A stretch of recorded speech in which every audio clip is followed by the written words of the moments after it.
Je viens d'enregistrer un podcast vraiment cool avec Patricia Dorval, qui est une des meilleures amies à ma blonde Val. Puis par le fait même, c'est mon amie à moi aussi. Ça fait longtemps que je connais Pat. J'étais allé au secondaire avec elle. Je connais super bien son chum. Je connais la famille.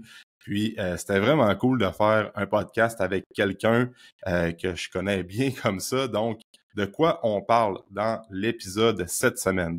Premièrement, il faut savoir que Pat est infirmière clinicienne. Elle a débuté sa carrière au public, dans les hôpitaux, comme bien des infirmiers et infirmières, mais depuis quelques années, elle travaille au privé pour l'entreprise Global MD, qui est une clinique médicale privée située à Chicoutimi, qui va ouvrir ses portes à Alma en mars 2025. Donc, super bonne nouvelle pour les gens d'Alma et les environs. Donc, Pat, en étant infirmière clinicienne, elle a débuté sa carrière au public. Elle a travaillé dans les hôpitaux et maintenant, elle est dans le développement des affaires avec Global MD. Donc, c'est la bonne personne pour nous parler de la différence entre le public et le privé et comment les deux peuvent travailler main dans la main pour construire un meilleur système de santé au Québec. On le sait, on en parle souvent du système de santé québécois. On dirait que ça revient à chaque élection, puis à chaque année, on parle des enjeux qu'on a. Puis on parle beaucoup de comment est-ce qu'on pourrait intégrer le privé un petit peu plus. Donc, Pat va vraiment expliquer c'est quoi la différence entre les deux. Puis moi, j'ai appris bien des affaires, puis elle va briser des croyances qu'on peut avoir en lien avec le privé. Puis par la suite, on va parler plus de lifestyle. Donc, Pat fait beaucoup de courses à pied. Elle se prépare pour un demi-Ironman qui va avoir lieu au début de l'été. Son chum fait beaucoup de sport. Il se prépare pour l'ultramarathon Leucan, pour un ultra trail aussi qui va avoir lieu au début de l'été. Donc, ils font beaucoup de sport, beaucoup d'entraînement, beaucoup d'activités physiques.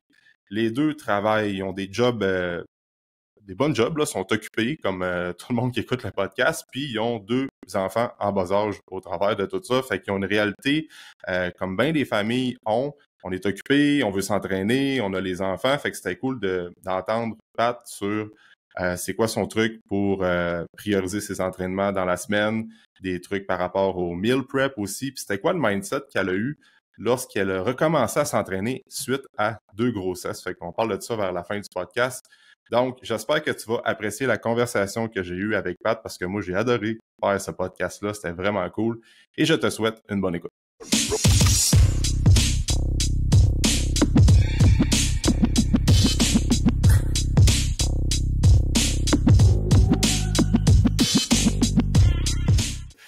Pat, merci d'être sur le podcast. Ça fait plaisir. Première fois là, que je fais ça. On teste de quoi de différent ensemble aujourd'hui parce que nous, on se connaît très bien.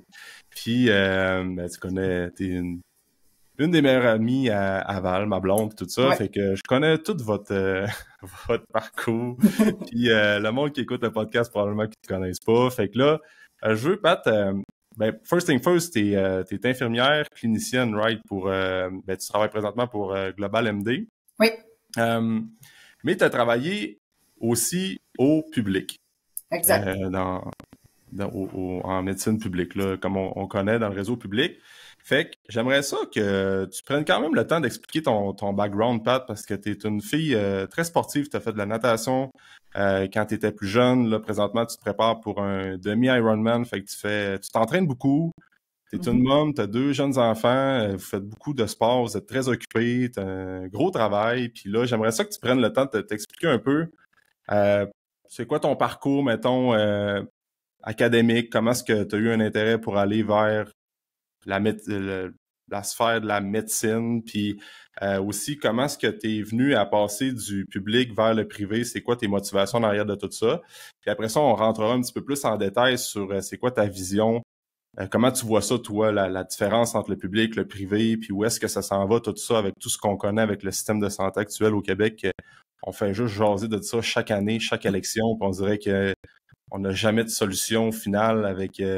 Est-ce qu'on devrait intégrer plus le privé avec le public? Puis là, il y a plein de courants de pensée différents. Fait on va commencer avec ton parcours, Pat, puis on rentrera là-dedans. Puis après ça, plus tard dans le podcast, on va parler aussi de comment est-ce que tu arrives à intégrer ton volume d'entraînement au travers de toutes tes obligations professionnelles, familiales. Je pense qu'il y a bien du monde qui vont pouvoir relate à ta réalité, à toi puis JB, ton chum. Fait que je te laisse y aller, puis on start ça. Ça te Good. va? Oui. Good! Donc, ouais, comme tu mentionnais, j'ai commencé à faire de la natation plus là, à niveau compétitif quand j'ai rentré au secondaire. J'ai fait mes cours de sauveteur, puis je devais je devais attendre d'avoir l'âge pour continuer les cours annuellement. Fait que ça me faisait faire juste un cours par année. Puis les cours de sauveteur, il y a quand même des tests physiques. Puis comme j'avais pas fait de cours de natation plus spécifiques, ben c'est sûr que là j'avais quand même plus de difficultés. Fait que je m'étais dit bon, je peux pas être un an sans vraiment faire de nage. Fait que il faut que je m'améliore d'une certaine façon. Fait que j'ai rentré dans le club de natation d'Allemagne, club Juvacois, dans le club de compétition. Puis j'avais un peu ce besoin-là. On dirait, tu sais, mon frère faisait du hockey, j'avais des amis qui faisaient du hockey, du patinage artistique, qui faisaient des compétitions, qui gagnaient, tu sais, des médailles, tu sais, qui s'accomplissaient dans le sport. Fait qu'on dirait que j'ai eu ce besoin-là à un moment donné. Fait que c'est ce que j'ai fait durant mon secondaire. En secondaire 3, j'ai changé d'école pour aller au B, justement pour intégrer encore plus la natation à mon horaire. T'es Fait que allé là, du bon côté de la force. ouais, du bon côté. Fait que mes cours de natation étaient transférés en cours de piscine. Fait que c'était notre même entraîneur en plus là, de jour, de soir. Fait que ça, c'était super. Fait que ça me faisait faire plus de volume de natation. Au cégep, j'ai essayé de continuer à un volume aussi intense, mais tu sais, là, mes cours de cégep me permettaient pas d'avoir de la natation dans le jour comme au secondaire. Fait que c'est sûr que là, ça a pris une autre tournure. Puis tu sais, je travaillais, puis là, ben, c'est ça, la vie du cégep. Il aurait fallu que j'aille en sport-études, en fait, là, pour continuer à un niveau compétitif, tu sais, pour continuer d'évoluer. J'ai resté sportive, mais tu sais, quand même, je me suis plus concentrée sur mes études, où est-ce que là, j'ai commencé mon DEC en soins infirmiers.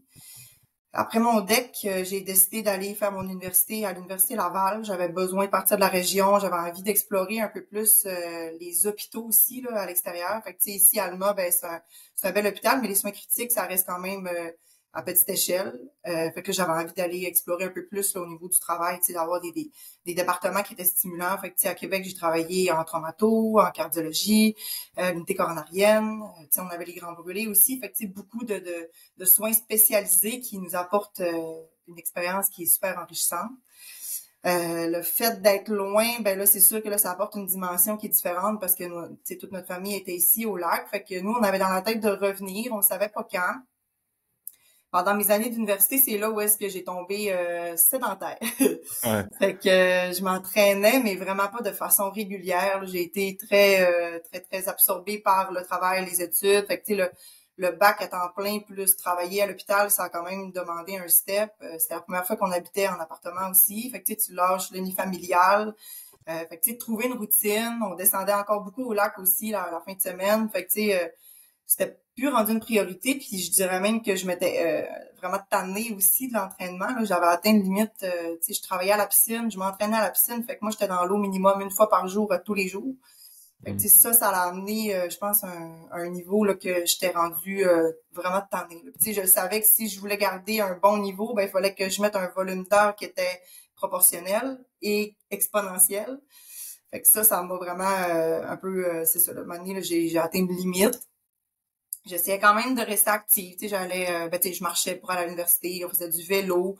Pendant mon parcours à l'université, je me suis inscrite à mon premier demi-marathon sur un coup de tête. J'ai pas fait une préparation qui était digne d'un demi-marathon, mais j'ai quand même fait le demi à Montréal. Puis, tu sais, j'ai quand même atteint la distance, là, somme toute avec difficulté, là, mais j'ai fait un demi, c'est ça. Ouais. Mais tu sais, je me suis abonnée aux blessures pendant ce parcours-là parce que tu sais, j'avais pas la bonne façon de m'entraîner en fait. Fait que tu sais, je me faisais mal. Fait que tu sais, j'avais moins de plaisir aussi à m'entraîner vu que je le faisais pas de la bonne façon. Après ça, ben on est revenu au lac parce au Saguenay parce qu'on avait une opportunité c'était de choisir en fait si on s'installe pour de bon à Québec ou si on prend la portion de revenir ici au Saguenay parce que nous, à l'hôpital, comment ça fonctionnait, c'est par ancienneté. Fait que là, à un moment donné, tu tombes avec une ancienneté qui devient intéressante et qui te donne accès à des postes intéressants. Mais le fait de revenir en région, ben là, tu perds cette ancienneté-là, tu recommences un peu à zéro. Fait que là, ben, dans notre parcours, on se disait, ben, tu sais, plus on reste longtemps à Québec, ben, plus on va avoir de la misère à quitter parce que les postes vont devenir intéressants versus quand tu reviens en région, souvent, tu retombes sur des corps de travail rotatifs, plus de nuit, plus de soir, plus de fin de semaine. Fait que on est venu visiter quelques apparts. On a été embauchés à Chicoutimi quand même assez rapidement.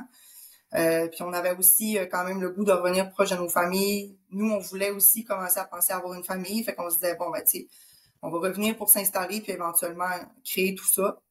Fait qu'on est revenu à Chicoutimi. Fait que moi, j'ai travaillé à l'hôpital de Chicoutimi. Encore là, j'ai fait beaucoup plus de soins intensifs, l'unité coronarienne, la salle de réveil. Pas l'unité coronarienne, excuse, cardiologie. Fait que j'ai travaillé là pendant peut-être 3 ans. J'ai tombé enceinte. Puis c'est là, après ça, où est-ce que les décisions ont commencé à plus se prendre. Fait que, on s'est acheté une maison. J'ai recommencé à m'entraîner aussi après ma première grossesse, après Clara. Je me suis réinscrite à un demi-marathon. Fait que j'ai repris la course à ce moment-là, avec un peu d'entraînement à la maison aussi. Pour se remettre en forme. Fait que là, je repartais un peu de loin parce que dans les années précédentes, j'avais pas beaucoup bougé. Puis ça, c'est un fait qui est difficile à accepter quand tu sais que tu as déjà été super active, super en forme. Tu sais, moi, quand je nageais, si je décidais d'aller courir, exemple, un 5, un 6 km, ben, tu sais, je pouvais le faire comme si, tu sais, comme c'était facile, là, tu sais, ça se faisait bien. Tandis que là, je revenais avec un cardio qui était pas du tout le même. Fait que ça, même si j'allais nager aussi, des fois, ben, tu sais, j'étais pas aussi vite qu'avant. J'avais des douleurs parce que, tu sais, j'avais plus la musculature pour soutenir tout ça. Fait qu'il y avait souvent toujours l'effet de démotivation. Fait que, tu sais, le fait de m'inscrire à une course officiellement, ben là, je me suis dit, OK, je repars avec un programme d'entraînement, puis j'y vais. Après ça, ben c'est ça. Ça a été le retour à l'hôpital de Chicoutimi. J'ai retombé enceinte de ma deuxième fille. Puis là, ça a été pendant la pandémie. Fait que là, encore là, beaucoup plus de décisions qui se prennent à ce moment-là parce que le système de santé a été très publicisé, mais ça a été quelque chose là, de réel, en fait, là, parce que, tu sais, c'était challengeant, je pense, de travailler pendant la pandémie. Moi, je l'ai pas vécu sur le plancher, mais je voyais qu'il y avait aucun changement au niveau des conditions de travail qui s'établissaient. Fait que c'est là où est-ce que moi, à un moment donné, je me suis dit, ben, tu sais, si une pandémie fait pas changer nos conditions de travail, il y en aura pas de changement. Fait que, tu sais, ça m'a comme vraiment mis le point, en fait, là, sur le fait que je voulais pas revenir à l'hôpital après ma deuxième grossesse. Avec Clara, on était capable de jumeler le travail et la vie de famille parce qu'on était, tu sais, 2 à travailler dans le système de santé versus une. Fait que si on pouvait s'alterner beaucoup, là, même avec des corps de travail atypiques. Mais là, avec 2 enfants, puis sachant aussi que Clara allait commencer l'école rapidement, ben, tu sais, éventuellement, on voulait stabiliser un peu plus notre horaire de travail pour être présent quand elle est en congé, les fins de semaine, les soirs, les matins, tout ça. J'ai travaillé un peu au cégep, où est-ce que là, j'étais capable d'avoir des horaires de jour du lundi au vendredi, mais tu sais, c'est des tâches à temps partiel. C'est aussi pas à toutes les sessions non plus, vu que j'étais encore tu sais, dans le bas de la liste. Fait que, j'étais la dernière rentrée. J'ai fait le cégep d'Alma, le cégep de Jonquière. Ça a été des belles expériences aussi, j'aimais ça, mais c'est ça, tu sais, ça a pris un peu plus de... Tu sais, ça n'a pas débloqué aussi rapidement que je voulais. Fait que c'est là où est-ce que j'ai eu l'opportunité d'intégrer la clinique Global MD. Fait que ça, j'ai commencé il y a 3 ans et demi. J'ai été dans les premières à être embauchée. Fait que moi, j'ai pu quand même développer là, la clinique presque dans son ensemble là, en collaboration avec Dani. Fait que là, c'est ce qu'on fait depuis Ouais. 3 ans. Fait que c'est ça. Je pense que ça fait, je sais pas si ça fait le tour, là. Je pense Ouais. qu'on est rendu en 2025. Ouais, ça va vite. Je suis 3 ans et demi déjà, là, parce que je me Ouais. souviens que on dirait que c'est hier que tu as commencé à travailler pour Global MD puis que vous avez buildé ça. Ouais. Fait que, euh, fait que là, Global MD qui est plus une clinique privée, Ouais. que là, présentement, vous êtes à Chicoutimi, Ouais. pas loin du Costco, là, dans l'axe. Exact. Mais là, vous avez des projets d'aller à Alma. C'est pas breaking news, c'est déjà annoncé. Non, c'est C'est officiel. déjà Ouais. annoncé. Fait que là, c'est pour mars, je pense. Exact. Début mars. Ouais. Début mars. Ouais. Fait que c'est quoi la mission de Global MD, mettons, c'est quoi votre approche qui fait en sorte que c'est différent des autres cliniques ou du public? Parce que souvent, les gens vont avoir la perception, ben, faut que j'aille au privé, ben, si ça va me coûter les yeux de la tête, puis tu le sais que tu vas avoir du bon service parce que il y a moins de patients, puis c'est plus du privé, mais y a-tu des mythes ou des fois des croyances que les gens ont finalement sont pas si fondées que ça finalement parce que c'est de quoi qui revient souvent dans le discours des Québécois québécoises comme au privé oui mais c'est pas accessible puis tout ça, c'est-tu vrai? Il y a plusieurs façons de voir les choses avec le privé. D'abord, nous autres, tu parlais de la mission. Ce qu'on veut, c'est donner une accessibilité. Chose qui n'est pas, qui est difficile, en fait, en ce moment avec le système public. Fait que si on veut se démarquer, ben, c'est d'être accessible. C'est là-dessus qu'on travaille beaucoup. C'est sûr que pendant les 3 premières années, Dr. McLeod était toute seule. Fait que ça, c'est sûr que ça rendait la tâche difficile au niveau de l'accessibilité. Fait que, à un moment donné, on est venu où est-ce qu'on avait on pouvait pas donner autant de rendez-vous qu'on l'aurait voulu à la population parce que nous, notre popularité a augmenté à cause de l'accessibilité qui était plus difficile au public, puis que les gens venaient qu'à connaître un petit peu plus l'accès au privé.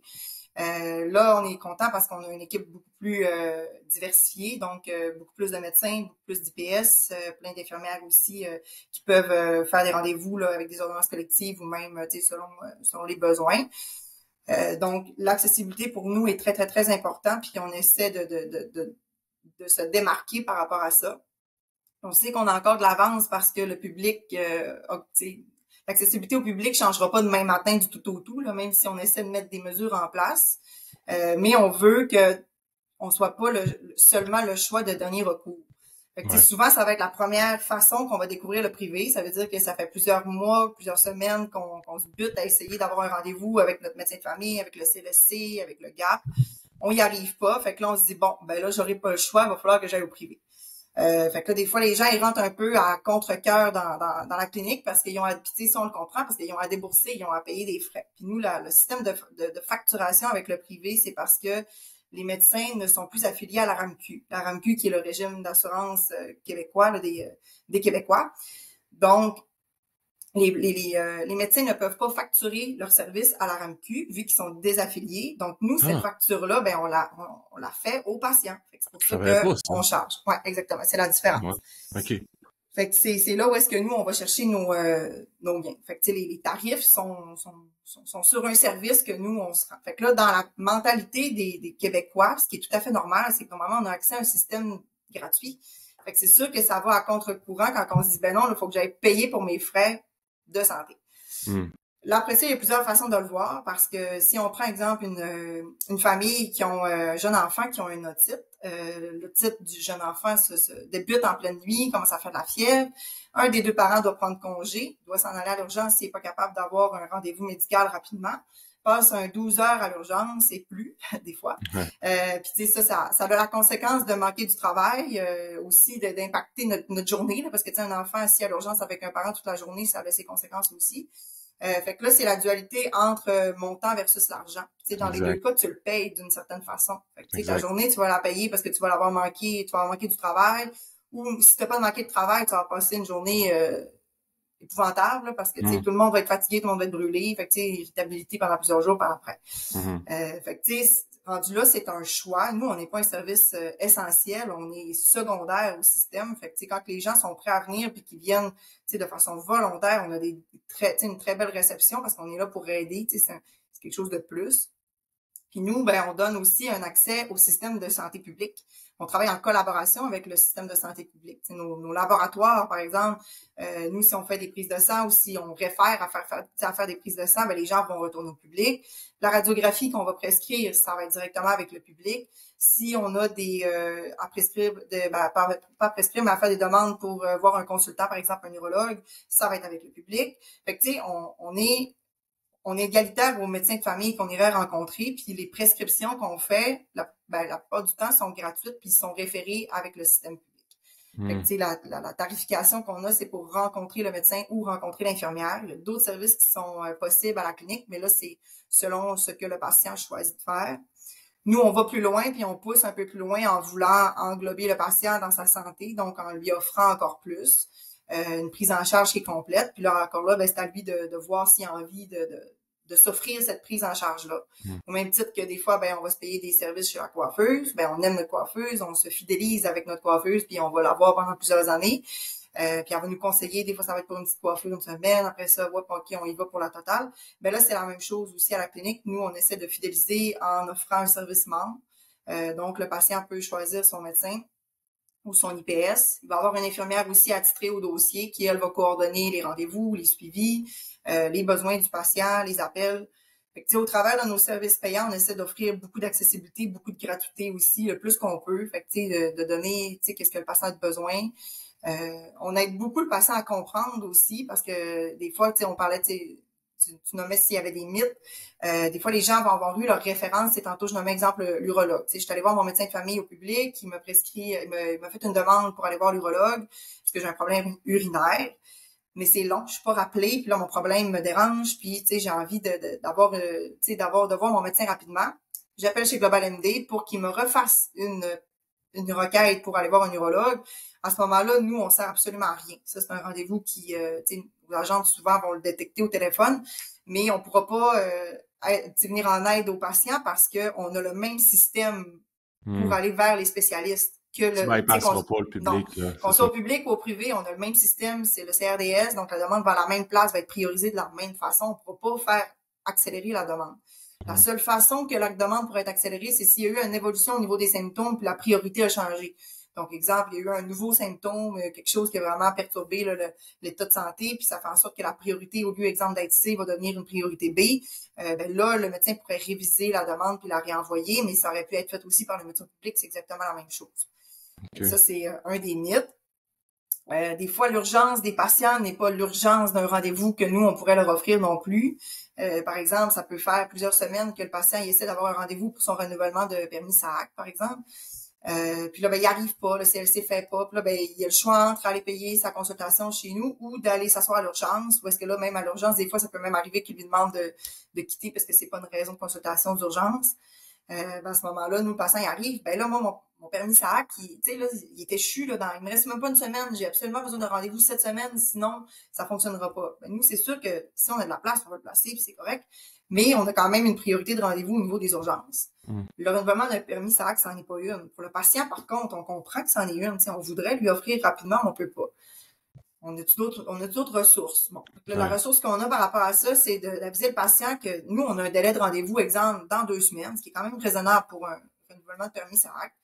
Ce qu'on peut faire, c'est lui mentionner lui donner une preuve qu'il va avoir un rendez-vous dans 2 semaines avec un médecin, d'appeler à la SAAC pour demander une prolongation de son renouvellement. Puis après ça, il va avoir son rendez-vous, les papiers vont être envoyés, puis tout va être réglé. Fait que on essaie du mieux qu'on peut de pouvoir aider, de pouvoir être une ressource pour eux, puis de pouvoir moduler ça. Il y a aussi des fois des patients qui essaient, qui ont des nouveaux services ou qui ont des services qui sont pas donnés qui sont donnés au public, mais des fois que ça peut être plus long ou qui sont pas encore donnés. Fait que là, à ce moment-là, nous, on essaie de shiner un peu, si on veut, puis d'offrir ce service-là. Fait que surtout si c'est des demandes récurrentes, là, nous, on va créer le service pour pouvoir l'offrir à la population parce que c'est quelque chose qui se donne pas, par exemple, dans la région. OK.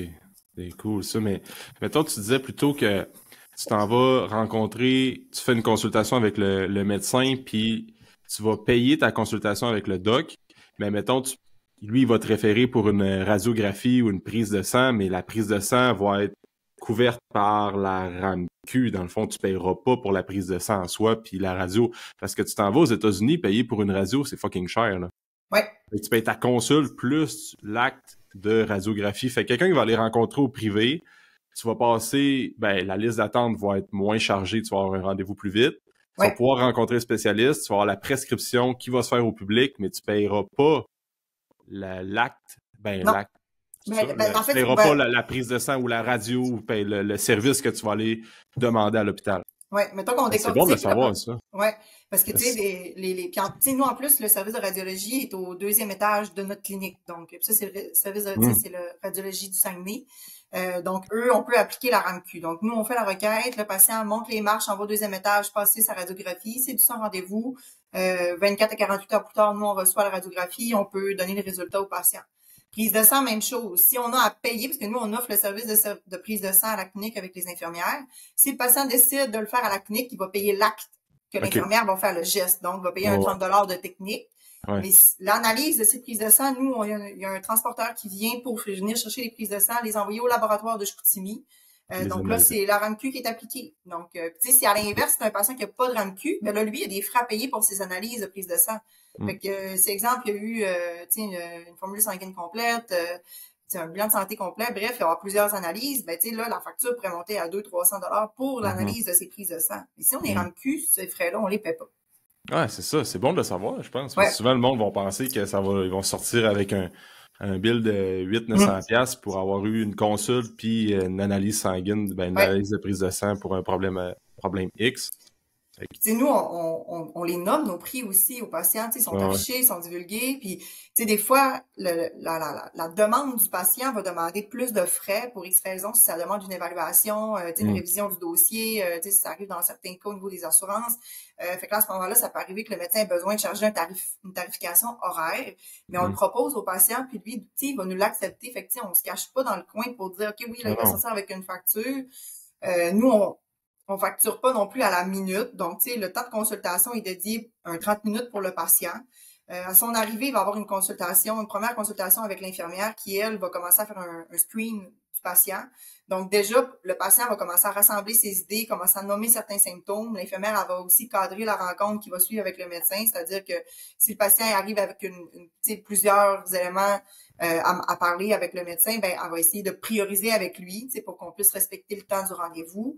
Puis s'assurer aussi que, au niveau de sa santé, ils vont dire, OK, ben, regarde, tu as plusieurs choses, mais ça, moi, je constate que c'est prioritaire, fait qu'on va mettre ça dans le haut de la liste, puis après ça, ben, si on a le temps ou on peut, on ira avec les symptômes suivants. Va prendre ses signes vitaux, tout ça. Fait qu'après ça, le patient retourne dans la salle d'attente. Il est vu par le médecin par la suite.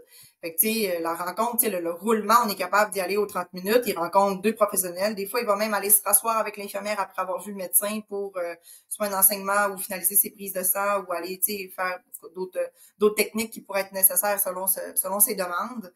Donc, il peut avoir passé, 45 minutes, 1 heure à la clinique, mais il va avoir vu, 2 à 3 fois les professionnels. Fait que, puis tout est réglé. Tout est réglé dans la même journée. Fait que c'est intéressant. Ça revient avec le point que tu dis que c'est quoi qu'est-ce que tu préfères aussi? Souvent les gens, on a tendance à pas le voir de même, mais moi je le vois comme tu le vois, là, comme je vais perdre une journée de job ou ce que j'aurais pu, tout dépendant de ton taux horaire ou si tu es en affaires ou tu signes des deals ou tu es en vente ou quoi que ce soit.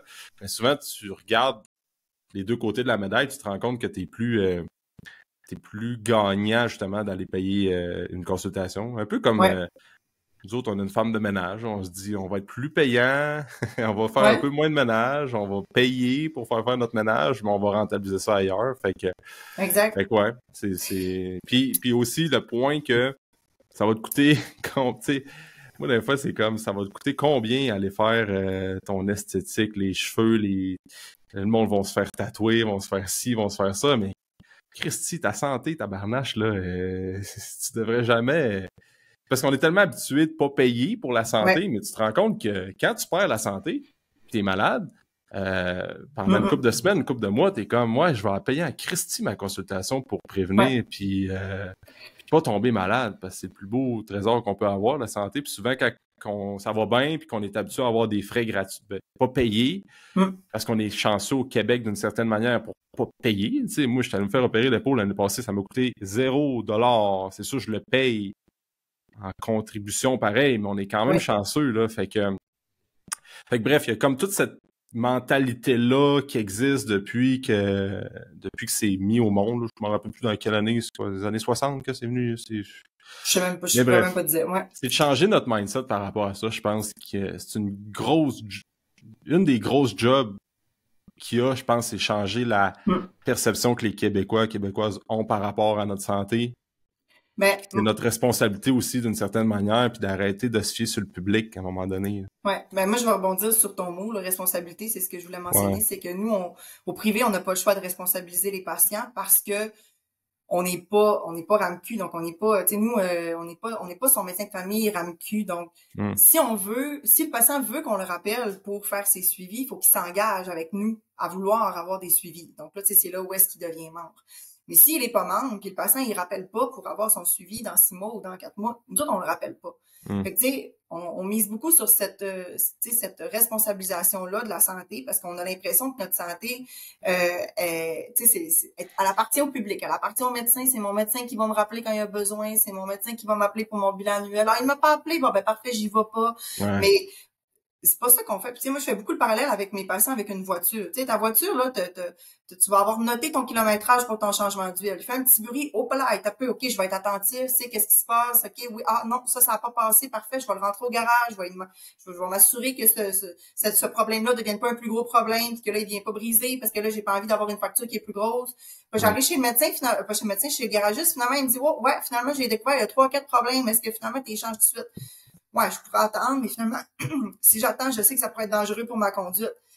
Tout ça, là, c'est exactement la même chose avec ton corps. Fait que, si t'attends que ce soit le médecin qui t'appelle pour dire que ça te prend un bilan de santé cette année, tu vas attendre longtemps parce que tu t'appelleras pas. Tu sais, les médecins, avant, peut-être que c'était une pratique qu'ils pouvaient faire, là, de rappeler puis relancer les patients, puis on peut essayer de le faire et de le voir comme ça.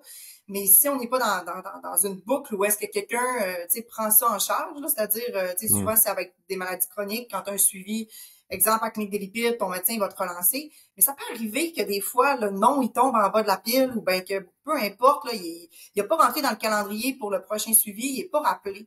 Ben, il faut le savoir, ça, que théoriquement, à l'automne, je suis supposée être relancée. Puis si je suis rendue au mois de janvier, puis j'ai pas été relancée, ben c'est à moi de prendre le téléphone, d'appeler à ma clinique, puis de nommer.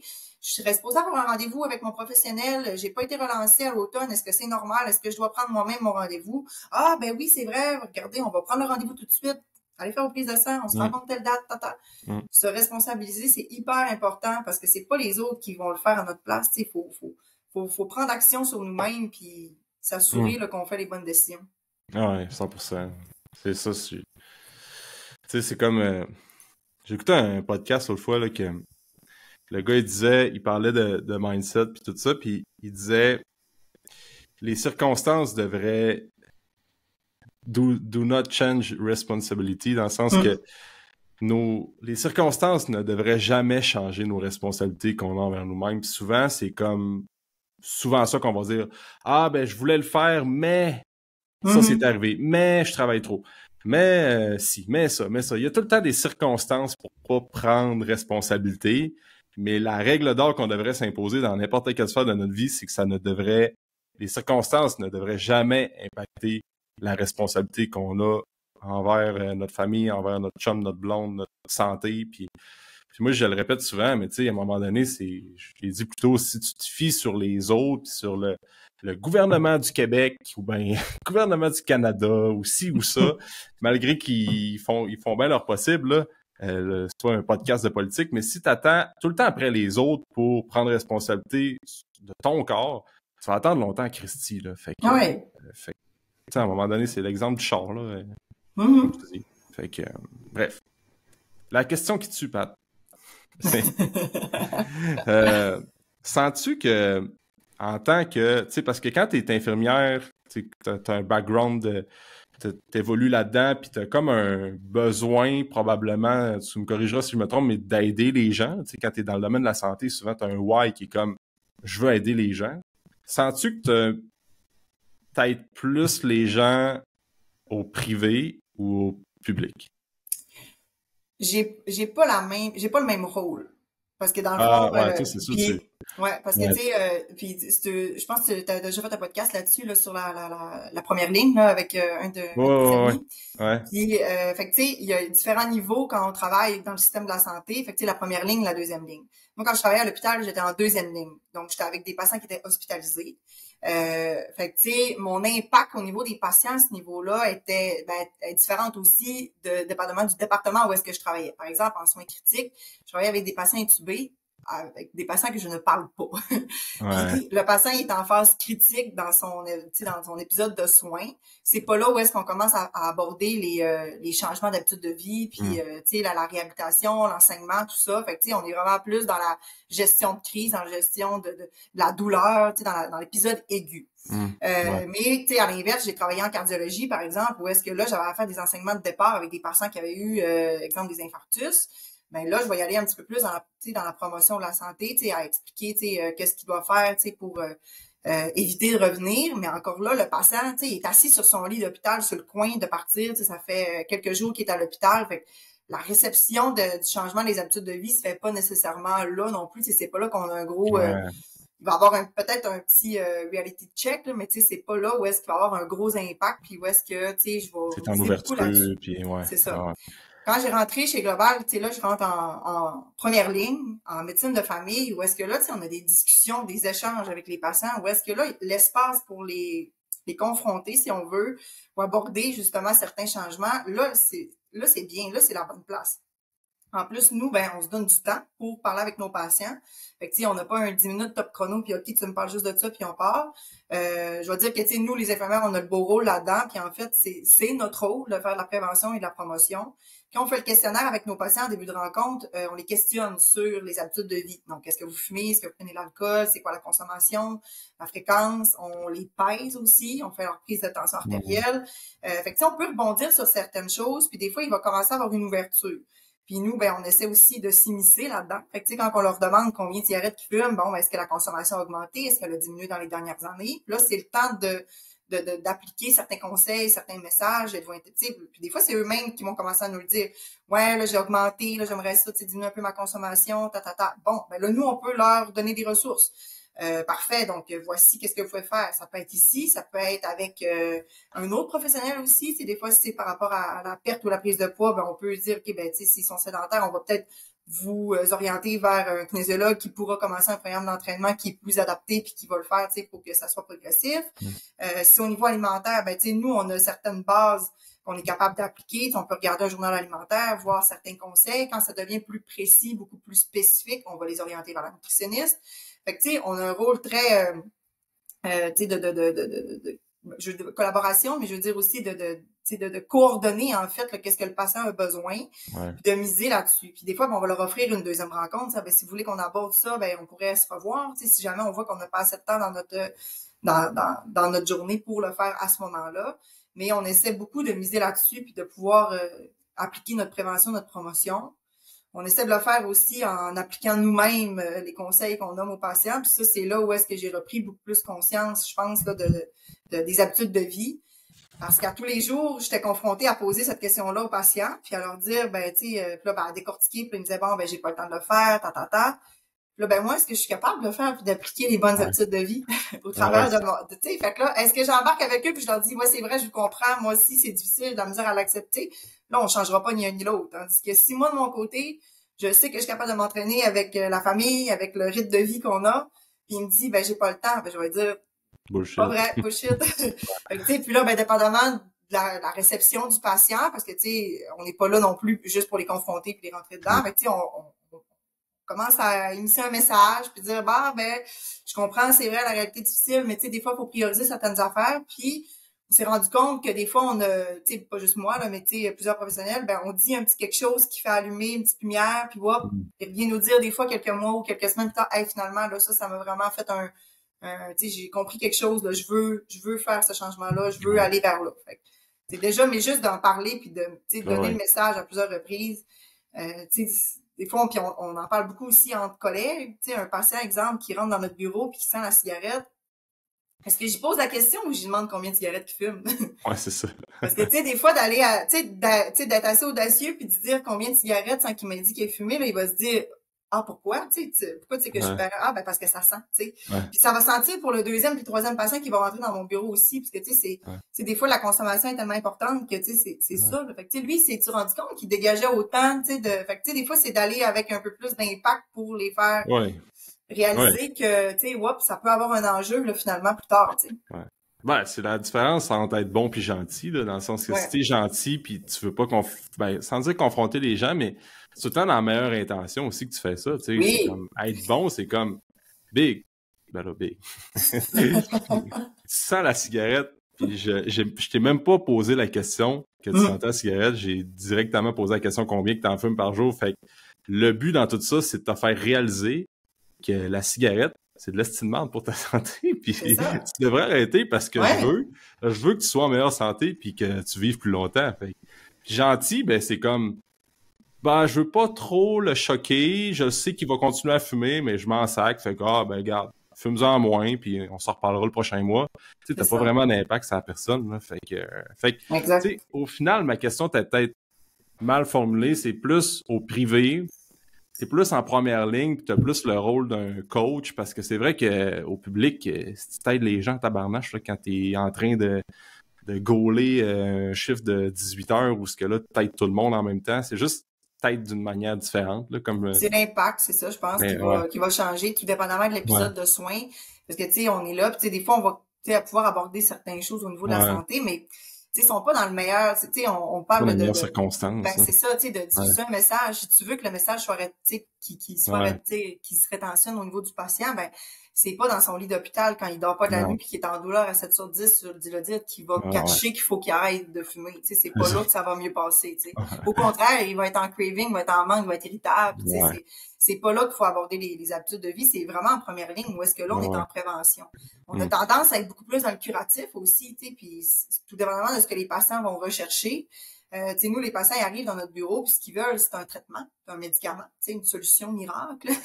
L'humain étant ce qu'il est, tu sais, il veut pas faire d'efforts, fait que des fois, il veut même pas entendre que, tu sais, s'il changeait certaines habitudes de vie, ça irait beaucoup mieux. Fait que, tu sais, on essaie aussi de les sensibiliser par rapport à ça. Fait que, tu sais, le patient arrive avec son rythme de vie, bref, puis tu sais, par exemple, qu'il y a des problématiques de sommeil, je veux une médication pour dormir.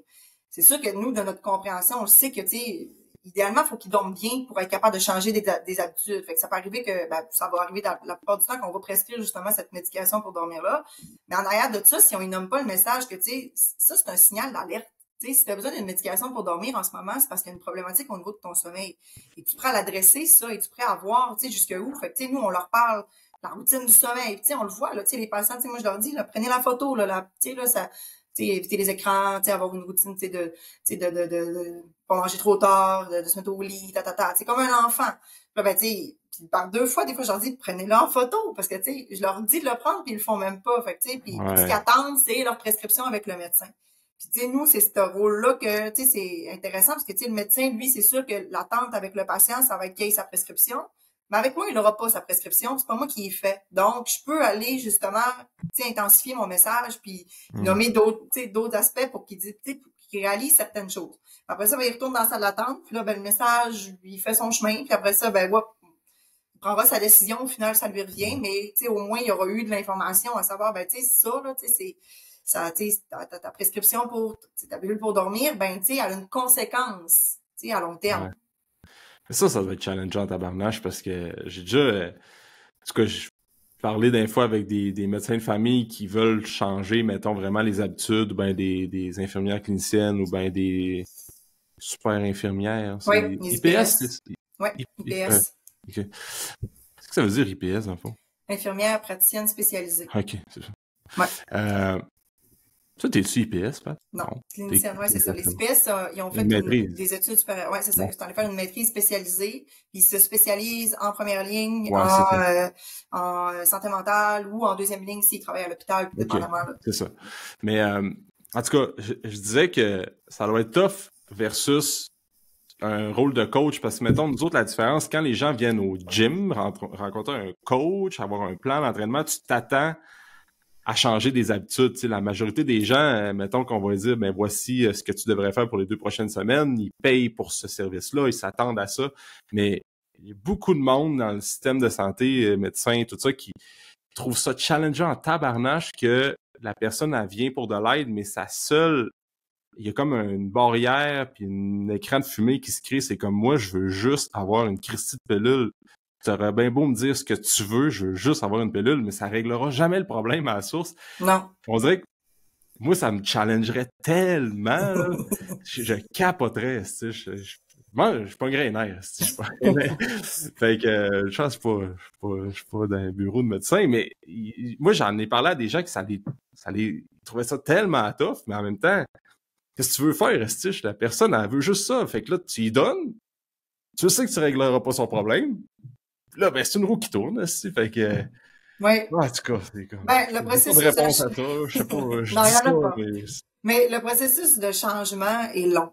Oui, c'est top. Je pense que là où est-ce que, tu sais, en tout cas, où est-ce que moi, je sens que j'ai un impact, c'est au niveau de la promotion, tu sais, de l'enseignement, tu sais, puis ça, il n'y a pas juste moi qui le fais, là, je veux dire, justement, tu sais, au niveau, tu sais, des kinésiologues, tu sais, tout ce qui est coaching, tu sais, au niveau de, tu sais, les réseaux sociaux, tu sais, des fois, on blâme un peu la désinformation ou bien l'information qui est mixte, mais en même temps, les gens ils ont le message, puis le message, il est là.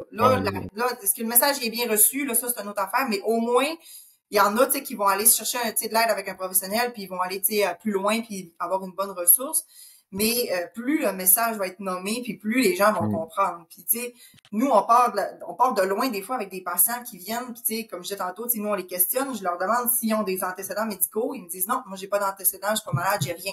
Je leur demande leur liste de médicaments, ils prennent des antihypertenseurs, ils prennent des médicaments contre le cholestérol. Fait que là je leur dis ben non, mais vous êtes vous êtes hypertendu, ben non, c'est contrôlé. Oui, mais vous êtes quand même hyper tendu. Fait que, tu sais, ils reconnaissent même pas. Puis, tu sais, des fois, c'est comment ça a été apporté aussi, tu sais, exemple, non, mais non, mon médecin m'a prescrit ça par prévention. Ça dépend, tu sais, pas nécessairement. Puis là, ben, tu sais, le message qui a été dit, le message qui a été compris, ça, tu sais, là, rendu là, il y a une certaine compréhension. Mais, tu sais, si on part de notre système scolaire, sont où nos apprentissages au niveau des habitudes de vie? Il y en a, mais on pourrait en avoir plus. On s'entend que au secondaire, déjà, le cours d'activité physique obligatoire. Au secondaire, ça va, mais mettons au cégep, le cours d'éducation physique obligatoire, comment il y a d'étudiants qui que c'est donc bien lourd d'avoir ça dans notre horaire, d'avoir encore de l'éduc, de jouer à des sports. C'est un break, si t'en vas jouer. Mais ça, c'est un bon point que on parle de responsabilisation, c'est le rôle des parents aussi avec les enfants, là, parce qu'à l'école, ils ont bien le système scolaire, il y a des enjeux aussi, puis bon, on pourrait refaire tout le cours du système scolaire au complet, mais on n'est pas spécialiste là-dedans, mais tu sais, c'est au rôle des parents aussi de montrer l'exemple, de faire du sport, faire de l'activité physique pour que les enfants, c'est des éponges, puis ils nous imitent, là.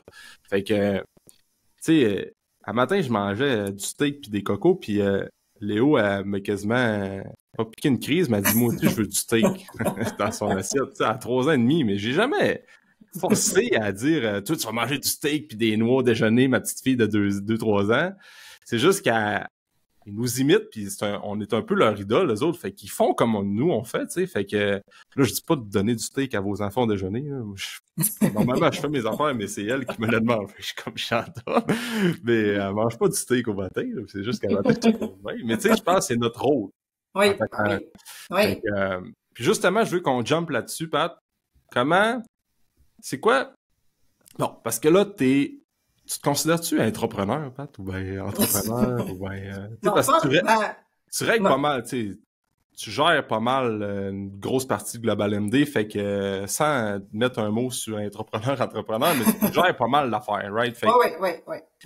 Toi, que tu dépunches pas le soir, I non, guess. Je repars avec mon ordi. J'ai des moments de répit, oui. là, je suis capable de mettre la switch, mais c'est sûr que, s'il y a un petit bug à 8h30 le soir, ça se peut que tu gères le bug, tu sais. Fait qu'il y a ça qui rentre en ligne de compte.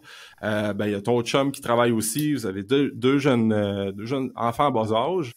Puis vous faites toutes les deux du sport, puis vous bougez, puis fait qu'il y a bien du monde qui écoute le podcast qui ont des enfants puis qui sont comme comment est-ce que je pourrais trouver du temps pour m'entraîner, puis ci, puis ça.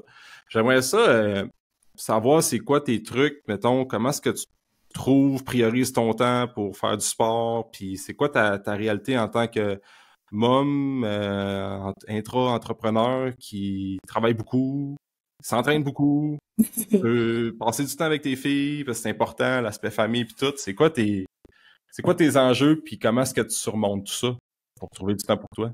Il y en a plusieurs, parce que, puis, ça, j'essaie des fois, je vais m'entraîner, exemple, avec du monde, ou des fois, je partage un peu, mettons, mon processus d'entraînement, puis, je leur dis, je suis vraiment pas toujours motivée. La plupart du temps, ça me tente pas de m'entraîner. Le moment où est-ce que tu décides d'aller t'entraîner, avec le temps, j'ai découvert que j'aime vraiment m'entraîner le matin tôt, mais c'est pas toujours possible selon l'entraînement que j'ai à faire dans ma journée. Fait que, des petits 30 minutes, 45 minutes, ça se bloque bien le matin, mais des fois, c'est pas toujours possible selon ma réalité. Ce qui m'aide d'une certaine façon, je pense que, veux pas le bagage que j'ai eu de natation, de compétition m'aide à avoir une structure puis d'aller chercher, une constance. Parce que, je sais qu'est-ce que ça prend pour moduler l'entraînement, mais ça, je pense que c'est par rapport à mes objectifs, mettons. Fait que, de base, ce qui a ramené, parce que, j'ai quand même arrêté de m'entraîner pendant quelques années. Puis, je me rappelle dans ces années-là, exemple, j'ai fait des voyages. on allait faire des hiking, puis j'étais essoufflée, j'étais pas capable de me rendre plus loin que tu sais, la personne avec qui j'étais aurait voulu, ou tu sais, j'avais pas la vitesse que j'aurais voulu. Si exemple, tu sais, j'ai un vélo de route, j'allais faire du vélo, ben tu sais, j'étais capable de faire quelques kilomètres, mais je revenais, j'étais pas confortable. Fait que tu sais, j'avais pas de plaisir à m'entraîner dans ces moments-là parce que puis à bouger parce que tu sais, je le faisais tellement pas souvent que quand je le faisais, c'était un réel défi à chaque moment de bouger. Quand je l'ai réintégré avec Clara à ce moment-là, je me souviens pas c'était quoi qui me motivait, tu sais, c'était je pense tu sais, comme ça là, tu sais, je courais, fait que tu sais, je pense que je me suis juste dit je pourrais m'inscrire à une course, tu sais, c'est revenu naturellement ce désir-là. Puis à Laurence, là, j'ai vraiment remarqué c'est quoi qui me motivait, c'était le fait d'avoir à recommencer pour une troisième fois à m'entraîner. Tu sais, je l'avais fait parce que j'avais été sédentaire, j'avais recommencé après une première maternité, puis une deuxième fois après une maternité. Je me souviens encore de faire mon entraînement YouTube dans le salon avec les enfants autour de moi, puis un tapis, avoir zéro coordination, de tu sais, faire des exercices que j'étais capable il y a quelques mois avant d'être enceinte, mais là que j'avais recommencé encore pour une troisième fois, puis là je me suis dit je n'aurai plus à recommencer à m'entraîner. Fait que je veux garder un niveau qui fait en sorte que je retomberai pas à zéro. Tu sais là, tu sais, je sais que je peux tomber blessée, tomber malade, blablabla là, mais tu sais bref, tant que j'ai le contrôle de ça, puis que je peux prendre cette décision-là de m'entraîner, ben je veux ne pas avoir à recommencer. Fait que quand je vis des dons, parce que ça arrive des fois que, tu sais, exemple, j'ai plus, tu sais, une charge de travail qui est plus élevée ou plus de stress, tu sais, je suis plus demandée, tu sais, dans la famille. Ça va arriver des fois que ma motivation s'estompe puis que j'ai pas envie de m'entraîner ou, tu sais, entre deux compétitions, par exemple. Là, ma motivation baisse, mais j'essaie toujours de garder, tu sais, de pas espacer plus de 2 jours sans m'entraîner. Puis même si l'entraînement, il est pas très spécifique, là, tu sais, exemple, je vais juste aller courir un petit 20 minutes, mais tu sais, juste de garder la machine active. Parce que si j'arrête, exemple, une semaine, tu sais, exemple, même quand on tombe malade, là, mettons une bonne grippe, là, tu te prends plusieurs jours, recommencer, là, c'est toujours un espèce de challenge, là, qui me demande beaucoup, beaucoup d'énergie. Là, je le sais pourquoi je veux recommencer. Tu sais, ça, je l'ai trouvé, c'est parce que, tu sais, je veux continuer d'appliquer cette régularité-là d'entraînement, tu sais, de continuer d'être active parce que pour moi, ça a un bel impact au niveau de ma santé. C'est des valeurs que là, j'intègre puis que je comprends mieux versus de quand j'étais plus jeune. Tu sais, quand j'étais plus jeune, c'était hyper compétitif. Fait que, tu sais, on dirait que fallait que je m'entraîne pour être capable, tu sais, d'atteindre des standards, d'atteindre une vitesse, d'atteindre des médailles. Tandis que là, tu sais, c'est pour la santé. Tu sais, oui, je m'inscris, exemple, à des événements, mais tu sais, je vise pas des médailles. Là, je vise de me challenger moi-même. Là, tu sais, c'est moi versus moi. Fait que, tu sais, là, si je m'inscris à tel événement, ben, tu sais, le but, c'est d'aller chercher tel objectif. Fait que c'est ça, c'est de trouver son objectif, ben pas son objectif, mais sa motivation intrinsèque, se fixer un objectif. Puis le parcours pour aller à cet objectif-là, c'est là souvent qu'il y a une espèce c'est ça, c'est un parcours. Il est pas linéaire, faut accepter qu'il va être challengeant aussi. C'est de trouver une place dans l'horaire, de trouver on pourrait décortiquer selon chacun, mais il faut le prioriser. C'est le matin, qu'est-ce qui fait que tu te lèves pour aller travailler à 8 heures? Ben, il faut que ça soit la même chose qui fait que tu vas t'entraîner à 5 heures le soir. Puis il n'y a rien qui change. Ben, je veux pas dire une obligation, mais il y a très peu de défaites qui devraient être acceptables pour dire que finalement, tu vas pas t'entraîner. Fait que, l'idéal, c'est de commencer petit aussi. Si on passe de 0, ben c'est sûr que je dirais pas aux gens, ben inscris-toi un demi-marathon, tu vas trouver ça cool. Non, la personne, elle va se démotiver. Pour elle, ça va être ben trop. C'est pas ma première année d'entraînement, je faisais pas une heure, c'était 20 minutes, 15 minutes, 30 minutes, 1 à 2 fois par semaine. J'essayais d'intégrer un peu de marche au travers, mais je suis allée graduellement à augmenter. Puis, là, je suis capable d'en intégrer plus. Puis des fois encore là, la ligne, on chevauche des fois à l'équilibre qui nous challenge. Mais c'est ça que tu as fait à Laurence? Parce que, mettons, tu y allais 1 à 2 fois semaine, des 20 minutes, des petites marches, ben après ta deuxième, là. Puis après ça, tranquillement, t'augmentais la durée, fait que c'était plus la fréquence. Fait qu'au lieu de viser la durée, tu y allais des petites expositions plusieurs fois par semaine avec les enfants ou en combinant... OK. Fait que c'est un bon truc. Quand on est parent, moi j'ai trouvé une force là, c'est niaiseux là, on le vit, c'est ça en devenant parent des fois cette énergie-là, surtout moi j'avais l'impact Covid là, fait que j'étais isolée, fait que on dirait que c'était la seule façon d'avoir un contrôle sur quelque chose pour moi, c'était l'entraînement. Fait que ça m'a aidé à être active, mais mettons que j'avais passé une mauvaise nuit, là, tu sais, les parents s'adorent on-off, on le sait. Ben, tu sais, j'étais quand même capable de m'entraîner le lendemain. Fait que, tu sais, un coup que t'as compris que ton corps, il va être là pareil, là, tu sais, tu seras pas, c'est pas parce que t'as fait une mauvaise nuit que ton corps, il va s'effondrer parce que tu t'entraînes 20 minutes. Ouais. C'est sûr que peut-être que si tu avais prévu de courir ton 30 minutes à telle vitesse cette journée-là, ça peut arriver que ça, tu l'atteins pas.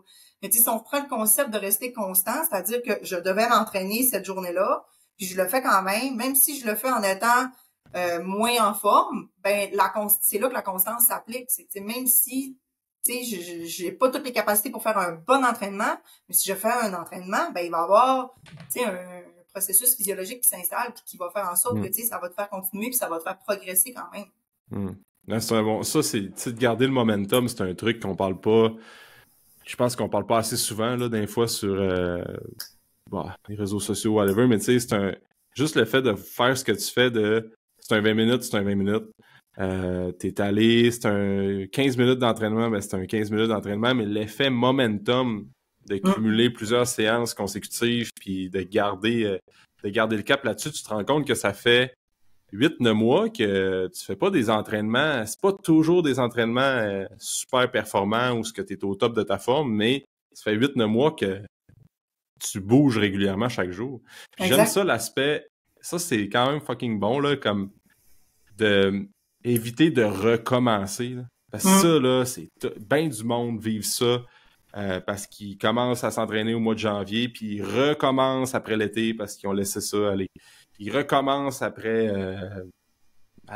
avoir déménagé. Ils recommencent. Fait que tout le temps être à recommencer, c'est sûr qu'à un moment donné, c'est tough en tabarnache côté mindset. Fait que, tu sais, toi, tu dirais que ce qui t'a motivé au début, Pat, c'est je veux tellement pas vivre le sentiment que je vis quand je recommence après une grossesse, après un arrêt volontaire, involontaire, que ça te force à garder le cap au début. Puis après ça, ben là, tu trouves d'autres why dans le process, mais ça, c'est vraiment bon. Hein. Ouais. C'est comme ça. Oui, parce que c'est dur, c'est ça, là. Il n'y a rien d'agréable. Les premiers entraînements, tu sais, que tu fais, là, les 3, 4, même 5 premières semaines, c'est dur à chaque fois, à chaque entraînement. Puis tu sais, c'est là où est-ce que je me dis, ben tiens, un premier 10 minutes. Puis tu sais, ça, je l'applique aussi, tu sais, dans les semaines où est-ce que je suis plus fatiguée ou s'il faut que je m'entraîne le soir. Je me dis, garde, je me donne 10 minutes. Puis ça, après 10 minutes, là, je reste dans mon mindset de merde, puis ça me tente pas finalement de le faire parce que, tu sais, je suis trop bougonne, puis je suis trop têtue pour changer de mindset. Puis finalement, je sais que ça va juste être, c'est ça, un entraînement de crap. Ben, mais tu sais, c'est rare que tu te rends pas à plus que 10 minutes. Là. Finalement, l'endorphine embarque, puis whoop, c'est beau, là, tu sais, whoop, tes jambes se réveillent, ton corps se réveille, puis whoop, t'embarques dans le beat. Puis tu sais, c'est de trouver quelque chose après ça, une activité qui te motive. C'est pas vrai là qu'il y en a pas là, tu sais, aujourd'hui les plateformes d'entraînement, les vidéos, il y a tellement de trucs accessibles, que ce soit à petit ou à gros budget. Les gyms, il y en a plusieurs, écoute, il y a n'importe quoi, tu peux t'installer à la maison sans équipement, tu peux aller faire de la piscine, faire des entraînements sportifs, tu sais, tu peux t'inscrire à n'importe quoi, c'est juste de commencer. Les gens ont souvent peur de dire bon ben tu sais là je commence, je serai pas bon. C'est vrai. Oui, c'est vrai. Mais tu sais, c'est ça, mais tout le monde commence à quelque part, puis tu sais, les gens te regardent pas en disant, mais mon Dieu, mais il est bien pas bon, lui. Non, c'est juste ta propre pensée personnelle. Au contraire, tu sais, tout le monde a commencé à quelque part. Fait que, tu sais, moi, des fois, on a peut-être tendance à, tu sais, on voit du monde, tu sais, que, ah, mon Dieu, tu sais, ouf, ouais, sa course, hein, tu sais, la technique, tu sais, il va se blesser ou quelque chose, tu sais, mais en même temps, il est en train de courir, tu sais. Ah, ouais, il le fait, il court, tu sais, fait qu'on est qui pour juger cette personne-là, fait qu'après ça, on est comme, il est en train de bouger, c'est hot, tu sais, ça, c'est vrai. Moi, avant de commencer à courir, j'étais un peu, j'étais comme, Chris, t'as qu'à ça, cours pas, si, mais Val, elle me disait, hey, Chris, il est en train de courir. J'étais comme, ouais, mais là, il va se scraper les genoux aussi, mais en même temps, j'aime bien mieux qu'il y ait un peu de rehab à faire au niveau du genou que finalement, il pète d'une crise cardiaque parce qu'il est trop en surpoids. Mais c'est pas un bon point, tu sais, des fois, c'est comme, il est dehors, puis il est pas en train de manger des chips en écoutant Netflix, OK? Exact. Fait peu importe, puis c'est d'accepter aussi que t'es pas bon. Puis c'est pas grave. C'est ça. parce que le monde au gym, là, puis le monde qui qui sont en train de s'entraîner puis tout ça, là, ben, si t'es pas bon, t'es pas si bonne au début, ben, il va y avoir quelqu'un à côté de toi qui est pas si bon aussi, va dire, hey, Chris, ben, je suis pas le seul. Puis toi, tu vas dire, ben, moi aussi, je suis pas le seul. Puis le monde qui sont bons va dire, ben, ils s'en sacent comme dans la 40. Ben, À pour quel la point t'es personne pas qui est bon. bonne, il y a encore quelqu'un qui est meilleur qu'eux autres. Ben oui, Fait que, c'est tu sais, ça. non, tu sais, c'est tout le temps ça, ta pensée, Ouais, finalement. c'est Fait que, ça. tu sais, moi, tu sais, mettons, j'ai un niveau de course, mais tu sais, quand je regarde, exemple, mon chum courir, je me dis, mais mon Dieu, je suis bien pas bonne. Fait que, tu sais, si je Ouais. me Tout compare le monde toujours à regarde ton chum plus, courir et on est tous pas bons. c'est ça. Puis tu sais, lui, de son point de vue, hey, il se dit, ben non, je suis pas bon. Tu sais, si je me compare à tel, je suis pas bon. Fait que, Ah, tu sais, c'est ça. on a tout un, tu sais, c'est Ouais. humain, hein, tu sais, on veut être meilleur que l'autre, mais tu sais, Mm. c'est qui le meilleur? Tu sais, on se compare à des Ouais, Olympiens, mais non, tu sais, non. au final, on a tout commencé, c'est ça. Tu sais, il faut se comparer. C'est pour ça qu'il faut revenir à se comparer à soi-même. Fait que, tu sais, Exact. moi, j'écris le nombre de kilomètres que je cours dans la semaine, j'écris mon nombre d'heures d'entraînement. Bon, OK, est-ce que j'ai été stable? Est-ce que j'ai été, tu sais, est-ce que j'ai augmenté? Est-ce que j'ai réussi telle affaire? Fait que, tu sais, il y a des valeurs, tu sais, qui sont faciles tu sais, à suivre pour se dire, est-ce que je me suis améliorée? Mm. Tu sais, si finalement tu regardes après ça, tu sais, justement, tu sais, ben là, je parle de courses, mais tu sais, tu regardes les courses que tu as faites, tu es capable de noter, justement, l'amélioration au fil Mm. du temps. Ça peut arriver que tu t'améliores pas, mais est-ce que tu as quand même gardé une constance? Oui, bon, mais ça, c'est génial. Mm. Tu sais, t'as couru plus, tu sais, c'est au final, tu sais, à la fin de l'année, t'as couru, tu sais, plus que l'année d'avant, par exemple. Mm. Puis, ben ouais, c'est ça, c'est des petits steps, c'est l'effet cumulé, là, tu sais, 1% meilleur chaque jour. Comme si tu mets une pièce dans un compte de banque, dans un compte épargne, chaque jour, c'est pas grand-chose, mais au bout de 20 ans, ben, C'est ça ça. va construire de quoi. Je vous ai, tu sais, mettons, je vous ai déjà, on s'était vu cet été, puis vous prévoyez partir en camping, je me rappelle plus où, c'était ça à Val-Jalbert, mais vous étiez en prep de course toutes les deux. Puis, vous trouvez-tu ça, vous avez-tu, comment est-ce que vous faites pour dire, hey, on s'en va une fin de semaine, l'été, ou ben on a une activité, puis là, comment est-ce qu'on va intégrer notre sport pour qu'on ait le temps de courir? Tu sais, quand vous êtes en grosse phase où ce que vous courez, puis vous avez des objectifs parce qu'il y a une course qui approche, trouvez-tu ça challengeant ou bien confrontant parce que, mettons, les gens vont dire, ben là, on est en camping, pourquoi vous allez courir un 30 km? Si on peut-tu juste passer samedi, dimanche off? Parce que ça vous arrive des fois comme, OK, on part là, bon, OK, samedi, dimanche, on a juste 2 jours en camping, ben toi, tu vas aller courir ton 30 le samedi matin, moi, je vais aller courir mon 30 le dimanche matin. Comment est-ce que vous vivez ça? Mais des fois, on est un peu, on est je vais pas dire vicieux, mais on intègre nos familles dans nos plans de. Ouais. Ah, c'est ça, Fait que, c'est tu sais, sneaky un peu. ouais, c'est ça, exact. Vrai. Fait que, tu sais, on C'est un a, bon ben, truc, ça. je donne l'exemple, tu sais, du demi-marathon. Ben, j'ai inscrit ma mère il y a 2 ans. Tu sais, bon, là, c'est assez, là, tu cours déjà depuis longtemps. Fait que là, tu sais, elle avait peur un peu, ça la challengeait de faire une compétition officielle. Je dis, bon, parfait, t'es rendu là dans ton étape, je t'inscris au demi, tu le fais que moi. Bon Fait que, tu sais, truc. plusieurs de ces entraînements, la fin de semaine, ben, à toutes les fois qu'on était ensemble, ben, on essayait de mixer nos entraînements. Avec mon père, on a fait ça avec, mon père puis le père à Jean-Benoît, on a fait l'inscription au Grand Défi, la boucle du Grand Défi Pierre Lavoie. Fait que, tu sais, nos pères aussi qui font du vélo. Fait qu'on se dit, hey, on doit penser à quelque chose, on s'inscrit à la boucle du Grand Défi. Fait que, tu sais, là, ben, pas le choix de faire du vélo. Fait que quand on se voit, ben, on essaie de faire du vélo ensemble. Ah. Bon. C'est pas toujours ça qu'on fait avec notre entourage, là. Fait que n'hésitez pas à devenir amis avec nous. Mais vous allez probablement courir. Mais je pense qu'on a cette influence-là, finalement, les gens embarquent un peu dans ça. Puis, tu sais, mettons, exemple, le camping, ben, tu sais, on va courir, puis tu sais, ça normalise un peu tout ça, parce que tu sais, ils nous voient partir courir, fait que là, ben moi, si finalement j'aurais le temps d'aller courir, là, ça te prend combien de temps, tu sais, un petit 30 minutes, bon, ben parfait. Puis tu sais, là, ben on essaie de le placer à un moment où est-ce que ça donne dans notre fin de semaine, qu'est-ce que, tu sais, où est-ce que ça impacte le moins. Fait que l'horaire est rendu assez grande pour, tu sais, faire du vélo en même temps que nous, on court. Fait que ça, c'est le fun. Avant, ben tu sais, c'était la poussette, on les traînait en poussette. Fait que tu sais, on les mixe avec nous aussi, fait que comme ça arrange un peu l'un et l'autre. Quand on est capable de courir ensemble, si on aime ça, tu sais, ça arrive pas souvent, mais au moins on est capable de jumeler ça. Au camping à Saint-Honoré, tu sais, les voisins d'en face qu'on a, les autres aussi sont sportifs, ils me disent, ah ben tu sais, ma fille, elle pourrait garder vos enfants si jamais vous allez faire des petites courses ensemble. Fait que tu sais, quand tu t'exposes à ça, finalement, tu te rends compte qu'il y a comme plein de solutions, il y a plein tu sais, c'est à toi aussi de trouver ces solutions-là. Oui. Mais ça, c'est fucking bon de trouver, tu sais, c'est le RAS qui appelle, là, c'est le Reticular Activating System, là, qui appelle, en tout cas, ça, c'est bien étudié, tu sais, on dit la loi de l'attraction, puis Mais l'affaire, c'est que, tu sais, le livre, le secret, puis tout ça, puis tu peux juste le visualiser, tu vas le concrétiser, mais en fait, ce qui est plus validé, si je peux dire, par la science, c'est que tu vas voir les opportunités, tu sais. Ouais. Un peu comme quand tu roules sur l'autoroute, puis je te dis, ben, check juste les autos jaunes, Pat, puis rendu à Alma, tu me dis comment tu n'as vu. Tabarnache, j'en ai vu 8, puis je pensais jamais qu'il y avait autant d'autos jaunes sur l'autoroute.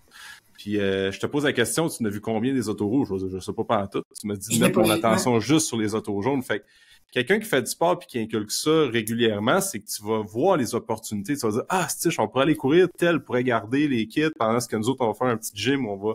Fait que, mais quand t'es pas dans un mindset de même, t'es comme, ben là, je manque de temps, j'ai pas d'énergie, ou ben là, j'ai personne pour garder les enfants parce que tu t'ouvres pas tu vois pas les mêmes opportunités parce que t'es plus dans un mindset limitant, si je peux dire, que si t'es comme c'est tellement important pour toi, tu vas voir plein d'opportunités pour intégrer le sport, tu sais. Fait que je pense que les gens devraient juste changer un peu leur lunettes, ouais. C'est ça, changer les lunettes, exactement, tu sais. Fait que... Tu sais, nous, on intègre, tu sais, c'est ça, tu sais, on parle des enfants, tu sais, cette année, ben là, vu que j'ai intégré le club de triathlon du Saguenay, ben là, mes entraînements changeaient, puis eux, ils s'entraînent le mardi à 5h30 à la piste de course.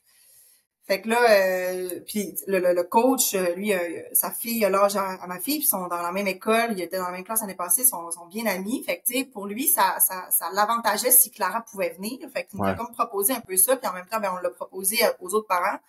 Fait que ça en est venu du fait que finalement, le mardi, on va courir toutes les 4 à la piste de course à Jonquière, au stade de soccer. C'est gratuit. Puis je vais lui faire sa propre entraînement, moi je fais la mienne, puis on court autour d'un anneau où est-ce que nos filles sont là. Puis tu sais, on leur met les chaussures, ils ont pas d'objectif en soi là, tu sais, on les laisse vraiment, tu sais, s'ils veulent jouer, ça mène du dessin, ils jouent parfait. Si finalement ils disent ben gars, aujourd'hui j'aimerais ça faire 5 tours de course, je veux faire un tour de course avec toi. Mon entraînement, il est pas parfait cette journée-là, c'est sûr, parce que j'ai mes enfants, je dois faire un peu de discipline au travers aussi, tu sais, je sais aussi que des fois, ça peut même challenger les autres adultes qui, eux, n'amènent pas leurs enfants parce que là, tu sais, on amène des enfants, tu sais, d'une place où est-ce qu'on se dit, ben, ça devrait plutôt être entre adultes. Mais tu sais, on se rappelle que c'est un stade de soccer où est-ce qu'il y a des gens de soccer qui jouent, tu sais, en bas de nous. Fait que, tu sais, finalement, il y en a plein, les enfants. Puis tu sais, là, j'y vois plus, fait que je le remarque plus, mais des enfants, il y en a de plus en plus, puis pas juste les nôtres. Fait que tu sais, ça, je trouve ça cool. Puis tu sais, des fois, c'est sûr que ça amène des situations où est-ce que tu dis, bon, ben tu sais, ça, c'est peut-être pas idéal. Ouais, mais en même temps, on bouge, puis on le fait ensemble, puis ça me permet de le faire à cette heure-là, en même temps que mon chum, on arrive après ça à la maison, puis tu sais, le soir à 7h, ben on peut relaxer au lieu de commencer à faire notre entraînement, tu sais, en pleine soirée. Fait que faut s'imposer un peu, puis je pense que plus il va y avoir de tout ça, plus nos enfants vont être intégrés, ben plus ça va être normalisé, puis plus ça va faire du sens aussi là qu'on le fasse. Fait que je donne souvent des conseils de même. Tu sais, des parents que mettons OK, le kid joue au hockey le soir, puis il s'en va le porter à sa pratique. Puis pendant 1h15 de pratique, le parent est sur son fucking sel. Ouais. Chris va marcher ici. Ben faites quoi? Tu sais, nous autres, on a le centre Mario Tremblay à Alma, là. Mettons, tu vas le porter à la pratique. Il y a l'anneau aussi, exact. À l'anneau, t'as la limite. Les gyms, ouais. T'as le regain, si à la limite, si ça fait moi, je vais t'entraîner au regain, mais pas t'entraîner chez nous si ça fait plus dans ton horaire, là. Rendu là, je m'en fous, je veux que tu bouges, tu sais. Fait c'est voir les opportunités encore une fois. Fait que, au final, c'est de squeeze, tu sais, faut que vous soyez tête sur votre horaire. Ouais. Faut être organisé. Oui. Pas le choix. Tu sais, le matin, si je veux m'entraîner à 5h30, hein, c'est pas le matin même que je le décide, tu sais, la veille. Ouais. Il va falloir que j'ai mis mon cadran, il va falloir que, tu sais, ma routine, je suis setée, tu sais, à la limite, mon linge est déjà prêt aussi. Parce que, tu sais, plus je vais commencer tard, puis plus je vais étirer, ben, plus finalement, je vais me dire, j'aurai pas le temps de le faire, mon entraînement. Puis là, ben, c'est un choix. Tu t'entraînes 15 minutes, ou ben, t'as mieux attendre d'avoir ton 40 minutes. Mais là, si t'as ton 40 minutes le soir, mais que t'es fatigué, tu vas-tu le faire? Fait que finalement, non, tu l'auras pas fait, t'es stupé. Fait que, tu sais, c'est de prendre la fenêtre qu'il y a. Puis des fois, la fenêtre est pas idéale ou elle a été impactée parce que, ma fille, elle s'est levée finalement à 5h30 puis elle a fait une crisette parce qu'elle voulait tel jouet puis je l'avais pas ou ben quoi que ce soit. Fait qu'elle a perturbé mon entraînement. Mais, tu sais, c'est pas grave. Je veux dire, Mais tu sais, nos enfants, ils vont avoir 18 ans, puis à un moment donné, ils seront plus dans nos pattes. Fait que tu sais, je l'aurai ce temps-là, rendu à 40 ans, quand que mes enfants seront plus vieilles, puis là, au final, je vais dire, ah, ben je m'ennuie d'eux autres, ils sont plus là, ils me dérangent C'est plus. ça. C'est ça, ouais. Fait que, puis tu sais, on les surprend à faire les mêmes entraînements avec nous. Tu sais, des fois, à 5h30, les enfants me disent, ah, je peux-tu faire du tapis? Peut-être, ouais. Fait que tu sais, souvent, je vais me dire, ben tu sais, fais ta routine, puis tu sais, on verra si t'as le temps après, mais tu sais, au final, ils ont envie de s'impliquer puis de le faire avec nous. Fait que c'est ça. Tu sais, ça donne donne un ton. Exact. Puis pour finir là-dessus, tu sais, comment est-ce que vous bon, l'enjeu repas, là, sûrement du monde qui écoute ça, ouais, ils s'entraînent, mais comment est-ce qu'ils font pour bien manger en famille? Faites-tu du meal prep? Faites-vous planification de repas? Tu sais, comment ça se passe? Sans parler de détails en nutrition, mais mettons, c'est quoi vos outils pour arriver le soir? Mettons, vous allez courir, ou vous allez courir après le souper ou avant le souper, vous avez-tu de quoi qui est déjà prêt? Vous avez-tu de quoi qui mijote déjà, qui est en mijoteuse, quelque chose qui est emballé sous vide? C'est quoi vos trucs? On fait, je fais de la préparation de repas le dimanche. Ça, j'essaye beaucoup. Là, c'est moi qui ai quand même le lead là, sur l'épicerie, la nourriture. L'épicerie en ligne. Fait que, tu sais, on se prépare avec ça beaucoup. On s'assure d'avoir, tu sais, un frigidaire plein. Fait que, tu sais, quand on n'a pas le temps, ben, on est capable de se dépanner avec quelques éléments, tu sais, pour construire quelque chose. Dans les 2 dernières années, on n'a pas eu le choix là, de se structurer mieux parce qu'avec le volume d'entraînement qu'on faisait, ben on avait constamment faim puis on mangeait constamment n'importe quoi. Fait que, tu sais, il a fallu qu'on structure un petit peu mieux notre alimentation par rapport à ça. Fait que, tu sais, on se fait cuire tu sais, de la viande. Quand on fait cuire de la viande une fois, ben, tu sais, on la fait, tu sais, sur plusieurs jours. Si je prépare mes collations, souvent, je vais les préparer pour, tu sais, 1 à 2, 3 journées. Fait que comme ça, ben, tu sais, mes plats sont déjà prêts. Puis, tu sais, encore là, ben, des choses qu'on est capable de prendre rapidement. Tu sais, c'est niaiseux, mais tu sais, un petit paquet de jambon avec des râpes, ben, tu sais, ça va te faire un petit repas. Tu sais, c'est sûr que, tu sais, tous les jours, tu te dis, non, faudrait pas que je mange du jambon tous les jours. Ce serait mieux que j'ai un petit poulet grillé. Oui, mais tu sais, si c'est ça que j'ai, puis finalement, il est là, ben, c'est quand même mieux que de pas avoir mangé ou d'avoir, tu sais, mangé n'importe quoi de plus rapide. Fait que, tu sais, beaucoup de planification, on n'a pas le choix. On a Clara qui est rendue au lunch aussi à l'école, donc ça amène une régularité aussi là, au niveau des, tu sais, des repas. Quand on arrive le soir, ben, tu sais, on est déjà quasiment prêt à manger, les enfants ont faim, donc souvent, tu sais, c'est la veille qu'on va prévoir qu'est-ce qu'on mange le lendemain. Puis on a des soirées imprévues qu'on n'a rien, comme tout le monde, puis on va aller s'acheter quelque chose qui va être déjà préparé à l'épicerie ou des fois même, tu sais, au dépanneur, tu sais, quelque chose qui va être déjà prêt. Puis tu sais, c'est pas grave, là, au final, tu sais, c'est quoi qui est important, c'est de manger. Est-ce qu'il faudrait bien manger tous les jours? Oui, puis c'est ce qu'on essaie de faire la majorité du temps, tu sais, on revient au 80-20. Mais il y a des journées que des fois, ben, tu sais, ça va finir avec quelque chose qui va être rapide, mais tu sais, tout le monde va avoir eu la bedaine pleine. Tu sais, au final, c'est ça qui est important, c'est d'avoir au moins mangé.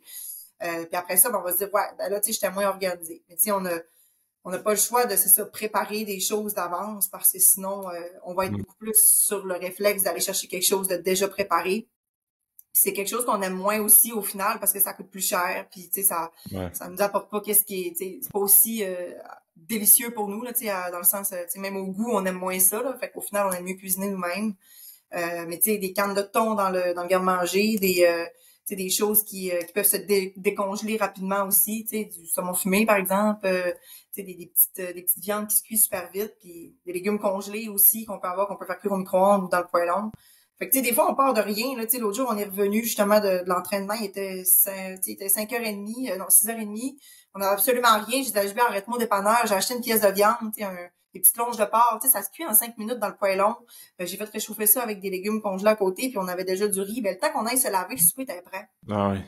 Fait que, tu sais, j'aurais pu prendre le repas préparé, mais tu sais, c'est sûr que je suis habituée à cuisiner. Fait que, tu sais, au final, tu sais, puis il était comme surpris. Il dit, mais oui, on dit, on nous fait des longs repas à se faire. Mais tu sais, après ça, ben, puis on avait un lunch pour le lendemain. Fait que, tu sais, ça nous a coûté 10$. On avait un souper tous les deux avec les deux un lunch pour le lendemain. Fait que, puis on a bien mangé à notre faim avec la bonne, tu sais, les bonnes quantités. Fait que, tu sais, des fois, c'est le moduler différemment aussi. Tout demande un peu plus d'effort quand on veut bien faire les choses, mais ça devient une habitude au même titre que s'entraîner. Puis un coup que tu as intégré ça puis que tu le fais régulièrement, ben, tu sais, ça devient un automatisme puis c'est facile de le faire.